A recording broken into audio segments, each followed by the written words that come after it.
We saw how to calculate goodwill while admitting a new partner into the firm. Once the goodwill is calculated and established, let us now see how to account or how to treat such goodwill in the books of the firm under various scenarios. On admission of a new partner, there are various scenarios in which a goodwill can be treated. One is by the premium method, or by the revaluation method, or by creation of goodwill without a goodwill account. In this video, let us discuss the treatment of goodwill by the premium method. Four scenarios can arise in treatment of goodwill by the premium method. Either the goodwill is paid privately or is brought into the firm by the new partner in cash. It may also be brought in cash and withdrawn by the old partners. And if any goodwill already exists in the books, then how the goodwill brought in by the new partner is treated. Let us discuss each of these scenarios one by one. The first scenario under the premium method is where the goodwill is paid by the new partner to the old partners privately. Here, the new partner does not get the goodwill into the firm at all, but pays it directly to the old partners. As a result, any entry is not required in the firm's books as the goodwill is not brought into the firm at all. The next scenario is where the goodwill is brought in by the new partner in cash. Here the goodwill is treated in two stages. First, we have to account for the receipt of cash from the new partner for his share of goodwill. And secondly, we have to account for the distribution of such goodwill among the old partners. The cash brought in by the new partner for his share of goodwill is accounted by debiting the cash account and crediting the goodwill account. Since cash is brought in lieu of the goodwill which was reflecting. Alternatively, the new partner's capital account can also be credited. This implies that the cash is brought in, the giver of which is the new incoming partner. Next, this goodwill is distributed among the old partners. This is done by debiting the goodwill account and crediting such amount to the old partners' capital accounts by dividing or distributing such sum among the old partners in their sacrificing ratio.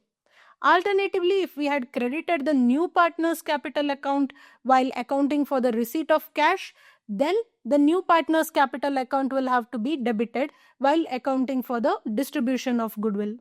The end result is that the goodwill account is closed and the net effect is that the value of the new partner's goodwill is distributed amongst the old partners in their sacrificing ratio and the value of their capital increases, whereas on the asset side the cash balance increases. The next scenario is where the goodwill is brought in by the new partner in cash and withdrawn by the old partners. Here, the goodwill is treated in three stages. First, we have to account for the receipt of cash from the new partner for his share of goodwill. Then, we have to account for the distribution of such goodwill among the old partners. And finally, we have to account for the distributed amount being withdrawn by the old partners from their capital account. The cash brought in by the new partner for his share of goodwill is accounted by debiting the cash account and crediting the goodwill account, since cash is brought in lieu of goodwill which was reflecting. Alternatively, the new partner's capital account can also be credited.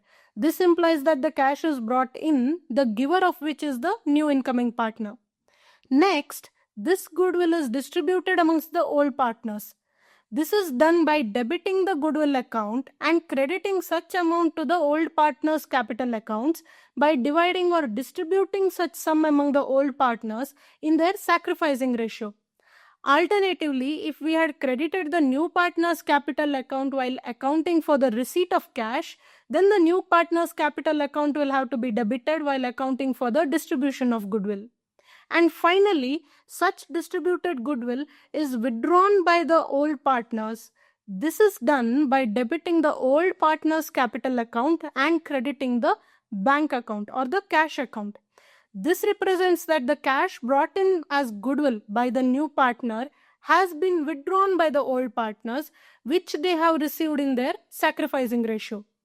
The end result is that the goodwill account is closed and the net effect is that the value of the new partner's goodwill is distributed amongst the old partners and in their sacrificing ratio, which is withdrawn by them, thereby balancing out the cash account and their capital account as well to the extent of the amount of such goodwill.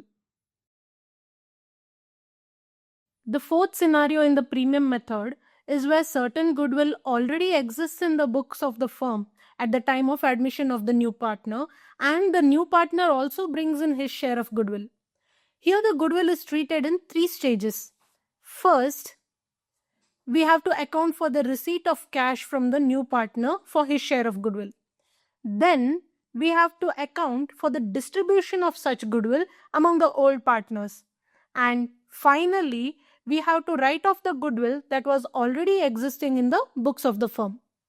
The cash brought in by the new partner for his share of goodwill is accounted by debiting the cash account and crediting the goodwill account, since cash is brought in lieu of the goodwill which was reflecting. Next, this goodwill is distributed amongst the old partners. This is done by debiting the goodwill account and crediting such amount to the old partners' capital accounts by dividing or distributing such sum among the old partners in their sacrificing ratio. And finally, the goodwill which was already existing in the books of the firm is written off. This is done by debiting the old partners' capital accounts in their old profit sharing ratio, since this goodwill relates to the period before the new partner comes in, and then crediting the goodwill account, thereby completely writing it off. The end result is that the goodwill account is closed, and the net effect is that the value of new partners' goodwill is distributed amongst the old partners in their sacrificing ratio, and the value of their capital increases, whereas on the asset side, the cash balance increases. Also, the goodwill already existing in the books is written off and ceases to exist.